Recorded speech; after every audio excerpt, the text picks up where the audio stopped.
You're listening to an Airwave Media Podcast.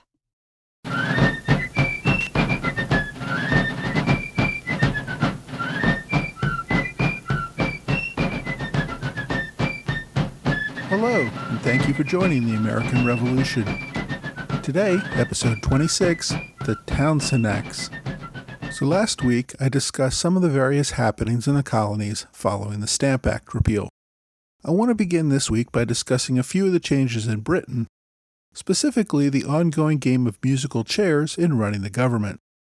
With his Stamp Act repeal in 1766, Prime Minister Rockingham seemed to have settled the crisis in the colonies, at least temporarily. Even so, he could not form a stable long-term government. From the beginning, he had been a compromise appointment because William Pitt demanded too much autonomy as a condition of him serving as Prime Minister. Rockingham had picked several great men to work for him. He had even hired a young up-and-comer named Edmund Burke as his private secretary. But his ministers were largely Pitt supporters, and Rockingham never got the loyalty he needed to maintain a government. Rockingham also owed his appointment to the Duke of Cumberland. You may recall from episode 9, the king's uncle had been banished from politics by George II after his military defeat during the 7 Years' War. George III, however, who was still in his late 20s, had relied on his uncle as an experienced advisor. Cumberland had advocated Rockingham's appointment, and when Cumberland died in October 1765, Rockingham lost a valuable supporter. Now, King George understood that Pitt was a major force in Parliament. He had already tried on numerous occasions to convince Pitt to form a government. Pitt, however, had always put too many conditions on his appointment. Now, finally, the king and Pitt were able to come to mutually agreeable terms. Rockingham resigned in July 1766, allowing Pitt to form a new government. Rockingham had served as Prime Minister for only 1 year, but would go back to being a vocal member of the House of Lords.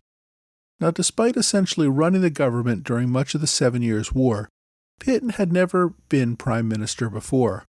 While he was conducting the war, Newcastle had retained that title. Now, Pitt was in both name and fact Prime Minister. He did not take on the role as First Lord of the Treasury, as Prime Ministers usually did. Instead, he became Lord Privy Seal. This job required a title of nobility, and the king granted Pitt the title of the Earl of Chatham. This also had the effect of removing the Great Commoner from the House of Commons and into the House of Lords. Now, if I was going to be consistent, I'd really start calling him Chatham from now on. But Pitt will always be the Great Commoner to me, so I'm going to keep referring to him as Pitt. Congratulations on the new title, though. Pitt's rise to Prime Minister encouraged colonial leaders even more. Pitt was part of that radical minority who believed that Parliament did not, as a matter of right, have authority to levy taxes on the American colonies. With the Stamp Act repealed, Parliament on the defensive, and the most pro-colonial member of Parliament now running things, everything should be just fine going forward. And that, of course, is how the crisis ended, and Britain and her colonies lived in harmony for years to come. Except if that really happened, there would not have been a revolution, and we would not have this podcast. Alas, the Pitt ministry would not be sunshine and lollipops for the colonies. Despite his experience and demands for autonomy, Pitt did not seem to be able to control his own administration. He had been ill for many years on and off, and he spent much of his tenure as Prime Minister lying in a sickbed. He relied on his ministers to run the government. Clearly, Pitt knew about the laws being proposed. In his correspondence, he appears to approve, or at least not object, to the proposals of his ministers. But given his physical condition at the time, it's unclear how engaged he really was. The bad guy in the administration was the Lord of the Exchequer, Charles Townsend. Townsend did not share Pitt's views of colonial rights. He was determined to exert parliamentary control over the colonies. As a member of Pitt's administration, Townsend passed a series of laws in June 1767 that became collectively known as the Townshend Acts. Now, by all accounts, Townsend was a likable guy.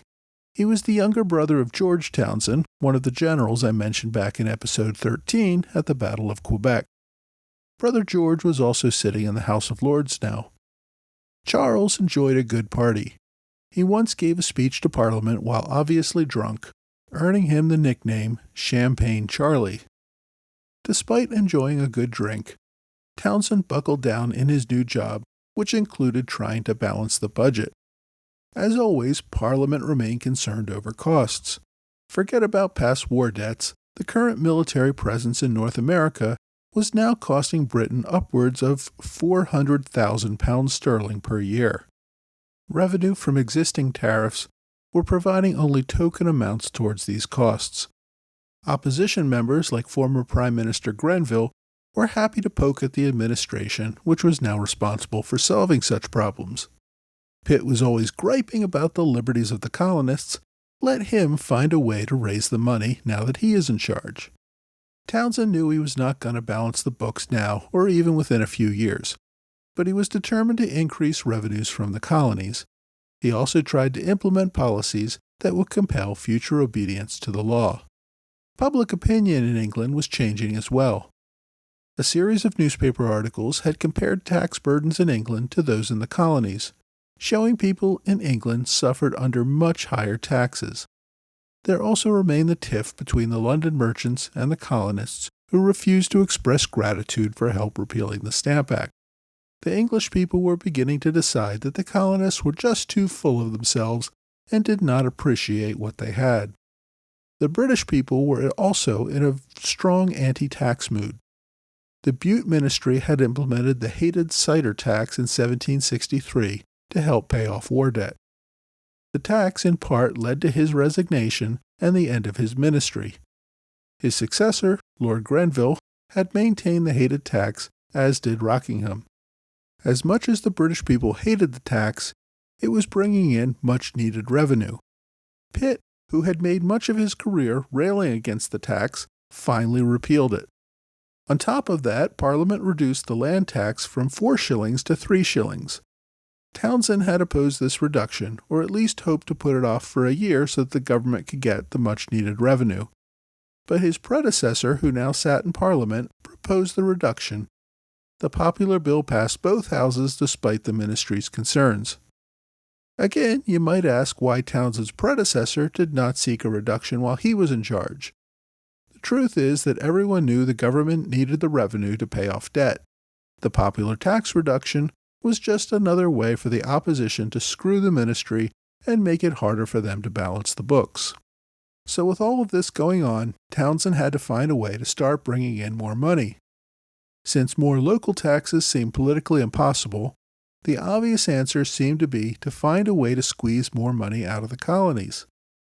In the spring of 1767, Townshend put forward the legislation that would become known as the Townshend Acts. There is some debate over which acts exactly should be included in the group known as the Townshend Acts. Now, the first act I'm going to discuss was passed a couple of weeks before the 3 main laws and does not really have anything to do with revenue. Still, it came over to the colonies at the same time as the other acts and contributed to the colonies' tension with England, so I'm going to discuss it along with the rest. This one was called the New York Restraining Act of 1767. And if you want to see the original text of all the bills I'm discussing today, please visit my blog site at amrevpodcast.blogspot.com, and there are links to the full text of all of this legislation. On June 15, 1767, Parliament passed the New York Restraining Act to punish the New York Assembly for its refusal to obey the Quartering Act and to pay for the quartering of troops, as I discussed last week. The law essentially said all laws passed by the New York Assembly after October 1st would be null and void until the Assembly provided adequate funding for the troops stationed in its colony. This was not a battle, however, that New York was prepared to fight. Before Parliament even passed the bill, New York received news that some retaliatory action was coming. It acted quickly to pass a bill on June 6, which allocated £3,000 for the soldiers. Parliament, unaware of this, passed the act anyway. Once officials received word of New York's action, they deemed this amount sufficient to comply with the Quartering Act. The suspension of legislative powers in the colony never took effect. Still, when word reached the colonies that Parliament had essentially suspended the New York legislature because of its refusal to comply with Parliament, colonists went on alert that their powers of self-government were being threatened once again. Townsend's main goal that year, though, was not just getting the colonies to pay for soldiers. He wanted to collect some money. He was smart enough to avoid any direct internal taxes on the colonies. All of Pitt's earlier speeches about how that was contrary to the rights of Englishmen made that a non-starter. With that in mind, Townshend introduced the Revenue Act. Parliament passed this act on June 29th, just about 2 weeks after the New York Restraining Act. This is the main legislation and sometimes called the Townshend Act. It would increase or create tariff duties on a wide range of items, including paper, paint, lead, glass, and tea.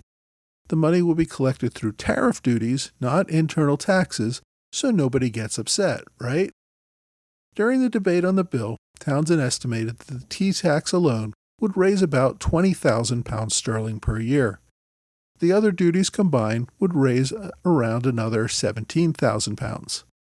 Even if it raised the promised revenues, it would not cover even 10% of the military costs of the colonies.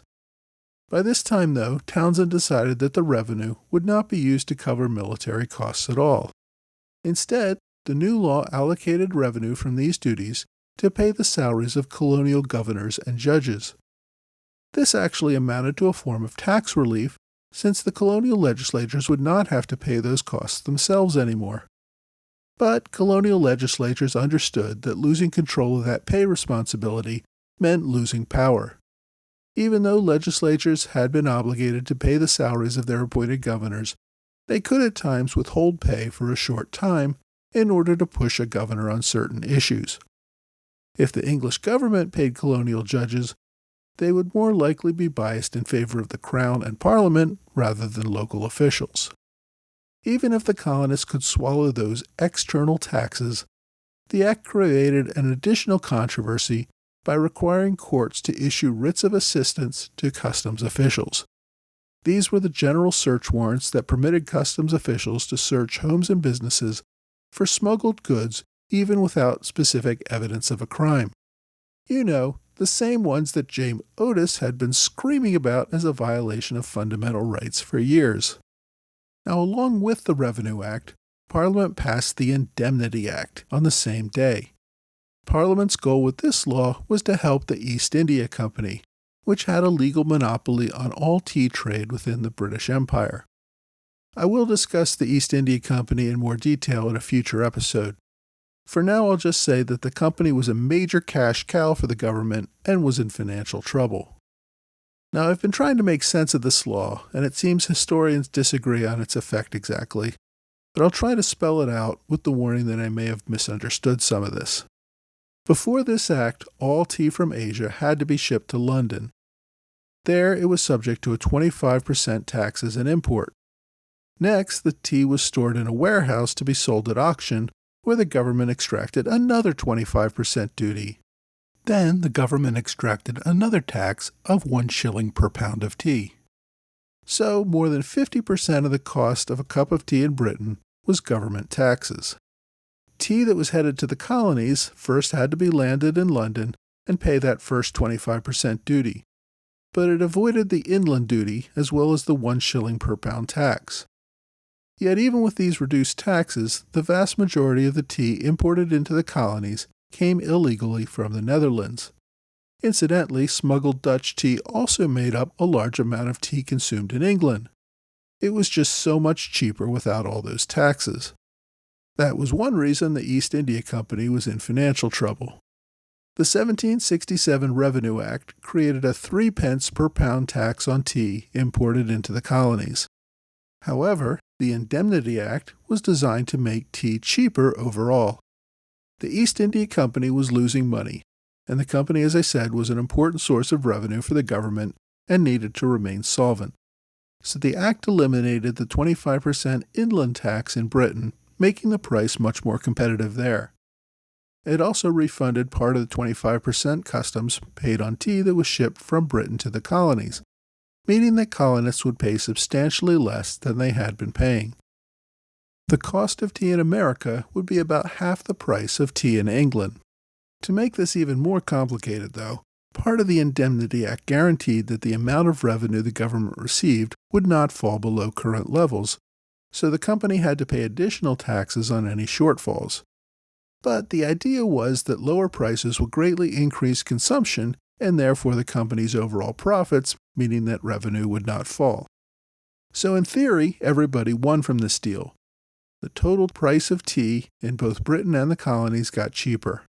The East India Company sold more tea and made more profits, and the British government got a guarantee that tea revenues would not decrease. The only losers were the Dutch traders and the folks who smuggled Dutch tea. Under other circumstances, the colonies probably would have welcomed this change, but they complained anyway. The big issue was that merchant vessels would pay the 3p tax in colonial ports rather than being added to the price after collection in Britain. Colonists would actually see the amount extracted from them. The law also threatened to cut off the highly profitable business of smuggling Dutch tea. Smuggling was becoming much riskier, and the tea would have to compete with cheaper tea from England, meaning less profits for colonial merchants involved in smuggling Dutch tea. Now, the third act passed that day was the Commissioner of Customs Act, also passed by Parliament. It created a new Customs Commission headquartered in Boston, with offices to be open in all major North American ports.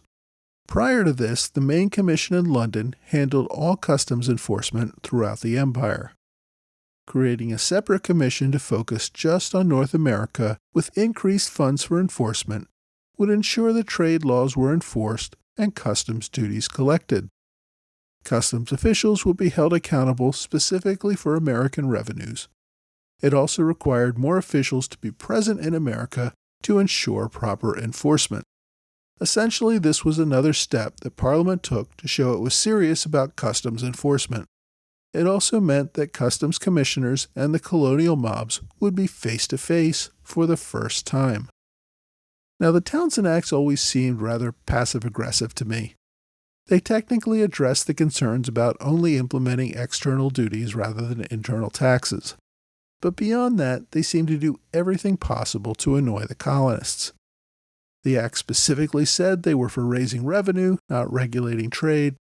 They introduced general warrants and juryless trials, and they needlessly put tax collectors right in front of the colonists and practically dared them to do something about it. British merchants, now annoyed by the colonists who were seen more and more as unappreciative free riders, seemed to support the new laws. Benjamin Franklin, colonial agent not only for Pennsylvania, but also Georgia, New Jersey, and Massachusetts, assured Townshend and other members of Parliament that as long as they stuck to tariffs and did not try to levy internal taxes, the colonials would accept them. He essentially gave his seal of approval to the new laws, and no other colonial agents seemed to raise any objections either. The act sailed through Parliament with almost no opposition. They would take effect on November 20th, 1767. Surprisingly, former Prime Minister George Grenville seemed to have a better grasp on colonial sentiments than did Franklin. Now a regular member of Parliament, Grenville spoke out against the Townshend Acts. He told Townshend that the colonists, quote, will laugh at you for your distinctions about the regulation of trade, end quote, and that import tariffs would harm British merchants as the colonies moved to manufacture more goods locally. Grenville wanted a more aggressive policy that would not tiptoe around colonial tax sensitivities. He wanted a showdown. Grenville, though, was in the minority now, and Townshend's approach won the approval of Parliament, and the acts went forward as proposed. With the Townshend Acts, Parliament was essentially calling the colonies bluff. The Stamp Act protests had essentially argued that internal taxes like the stamp tax were unconstitutional.